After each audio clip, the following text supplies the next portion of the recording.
Hello students, NCERT maths class 9th में आप सभी का स्वागत है। आज हम प्रश्नावली 2.4 में प्रश्न क्रमांक 1 का दूसरा प्रश्न करेंगे।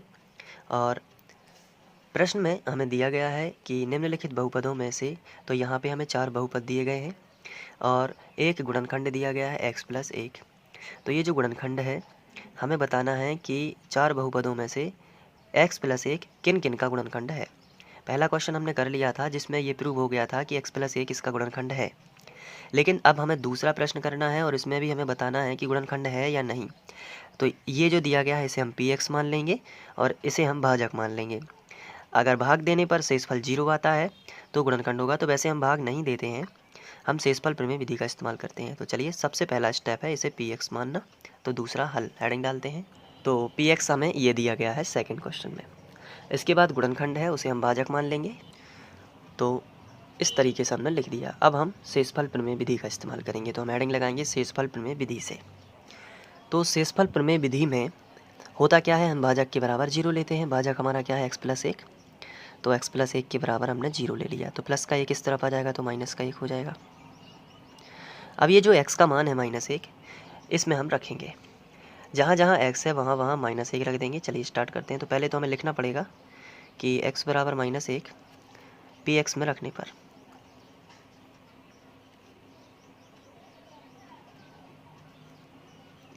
चलिए रख देते हैं। p x की जगह पर कितना, -1 बराबर x पर 4 की घात है। देखिए x पर कितने की घात है, 4 की। तो -1 पर भी कितने की हो जाएगी, 4 की, क्योंकि x की जगह पर हम रख रहे हैं। प्लस x पर कितने की घात है, 3 की। तो -1 पर भी 3 की घात। प्लस x वर्ग है यानी -1 का वर्ग, प्लस x अकेला है तो -1 और प्लस 1। तो जहाँ जहाँ x है वहाँ वहाँ -1 रख दिया। इसके बाद बहुत ही सिंपल है, आगे सॉल्व करना सम विषम के आधार पर। विषम संख्या की घात है कि सम संख्या की घात है, बताइए। तो ये सम संख्या की घात है तो माइनस गायब हो जाएगा, सम में गायब हो जाता है। और एक पर कितने की भी घात लगाएंगे एक ही आएगा। यहाँ पे विषम की घात है तो माइनस आएगा, और एक पर कितने की भी घात लगाएंगे एक आएगा। यहाँ पे सम की घात है, 2 सम संख्या होती है, सम विषम आप जानते ही होंगे। तो यहाँ पे एक प्लस आएगा क्योंकि सम की घात है। यहाँ पे कोई भी घात नहीं है तो अब चिन्हों का गुण होगा, प्लस माइनस का -1 और +1।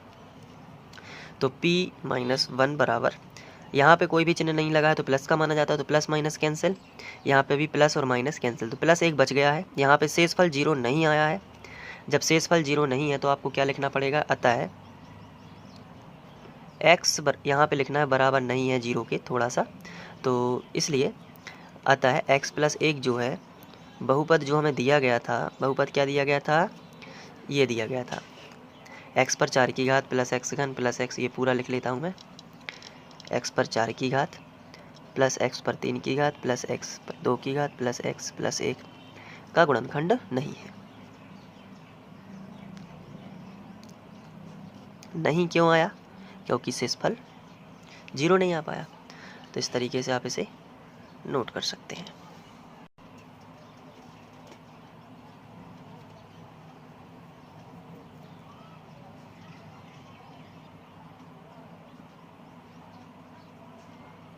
इसके बाद यहाँ पे ये तीसरा क्वेश्चन भी हम इसी में सॉल्व करेंगे।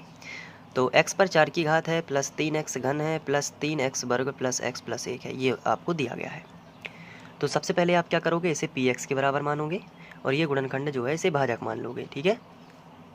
तो सबसे पहले हमने px लिखा और इसके बाद भाजक लिख लेंगे। भाजक मानेंगे, माना है ना, भाजक गुणनखंड को माना है x प्लस 1। इसके बाद शेषफल प्रमेय विधि से, तो शेषफल प्रमेय विधि में भाजक के बराबर हम 0 लेते हैं। भाजक हमारा x+1, तो इसके बराबर हम 0 लेंगे। तो प्लस का 1 इस तरफ आ जाएगा तो -1 हो जाएगा। तो ये देखिए, +1 इस तरफ आया तो -1। तो जो x का मान आया है इसे हम px में रख सकते हैं। तो हम लिखेंगे कि x बराबर -1 बहुपद, और बहुपद px में रखने पर इस तरीके से भी लिख सकते हैं।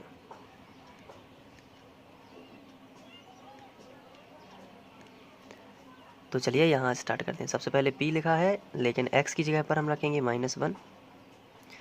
बराबर x पर कितने की घात है 4 की, लेकिन x का मान कितना है -1, तो -1 पर 4 की घात हो जाएगी, प्लस 3x घन, तो 3x की जगह पर -1 और 3 की घात, प्लस 3x वर्ग, तो 3x वर्ग है ना, तो x की जगह पर -1 और 2 की घात, प्लस x लिखा है तो -1 रख दिया और प्लस 1।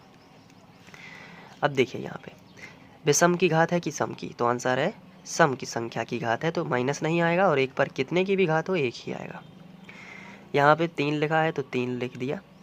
यहाँ पे विषम संख्या की घात है तो माइनस तो आएगा, ब्रैकेट में लिख देता हूँ इसलिए माइनस, और एक पर एक ही आएगा, एक पर कितने की भी घात हो एक ही आता है, प्लस 3।